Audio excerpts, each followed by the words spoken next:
రణ్వీర్ సింగ్ ని బాలీవుడ్ బ్యాన్ చేసింది అంటున్నారు, రీజన్స్ ఏంటి మేడం? బాలీవుడ్ బ్యాన్ చేయలేదు. అక్కడ వాళ్ళకి FWIC అని చెప్పేసి ఒకటి ఉంటుంది. అంటే ఇప్పుడు జనరల్లీ ఎంప్లాయీస్ అందరికీ కూడా ఒక అసోసియేషన్స్ ఉంటాయి. అట్లే ఒక ఫిల్మ్ ఇండస్ట్రీ కూడా ఒక అసోసియేషన్ ఉంది. సో వాళ్ళు ఏంటంటే బ్యాన్ చేసినట్టు కాదు, బాయ్కాట్ చేయమని చెప్పారు. అంటే ఎవరైతే ఫిల్మ్ ఇండస్ట్రీలో వర్క్ చేస్తున్నారో వాళ్ళందరూ కూడా రణ్వీర్ సింగ్ ఏదైనా ఉంటే మూవీస్ అంతా కూడా మీరు వర్క్ చేయకండి అని చెప్పేసి ఆర్డర్ చేయడం జరిగింది. ఎందుకంటే డాన్ 3 మూవీలో అతను బయటకు వచ్చేసి నేను మూవీ చేయని చెప్పేసి బయటకు వచ్చేసింది.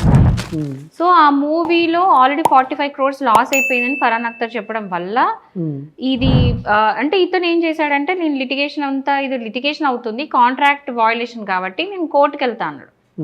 అండ్ ఆల్సో నేను డబ్బులు తిరిగి ఇస్తా అని, అంటే హాఫ్ ఆఫ్ ద అమౌంట్ అట్లా ఇస్తా అన్నాడు. ఫరాన్ అఖ్తర్ ఒప్పుకోలేదు.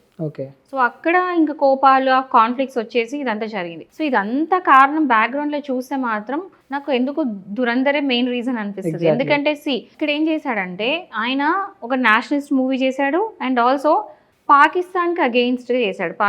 ముస్లిమ్స్కి పాకిస్తాన్కి అగెయిన్స్ట్గా చేసాడు. బాలీవుడ్ చూస్తే బాలీవుడ్ కంప్లీట్ కూడా ఖాన్స్, కొన్ని డికేడ్స్ ఆఫ్ ఇండస్ట్రీ మొత్తం ఖాన్స్ రూల్ చేశారు. అండ్ దానికి బ్యాక్గ్రౌండ్లో డీ కంపెనీ మొత్తం సపోర్ట్ చేస్తుండే. సో చాలా మంది కాల్ ఉంటుంది. సో ఆ బర్నింగ్ స్మెల్ వస్తుంది ఇక్కడి వరకు. సో దీనివల్ల ఇది చేసి టార్గెట్ చేస్తున్నారు అని చెప్పేసి చాలా మంది స్టేట్మెంట్ చేస్తున్నారు. బట్ స్టిల్ నేను చూస్తున్నప్పుడు కమెంట్స్ కూడా ఐ కెన్ సీ దట్ సరే బాలీవుడ్ లేకపోయినా సౌత్ ఇండియా మూవీస్ చేసుకోవచ్చు. South India industry is always open for him because is a brilliant actor after everything. So we have to see ఈ case ఎటు ముందుకు వెళ్తుందని చూసిన తర్వాత ఉంటుందా లేదా బాయ్కాట్ పోతుందా అని చూడాలి. It's not a ban but it's a boycott. Okay.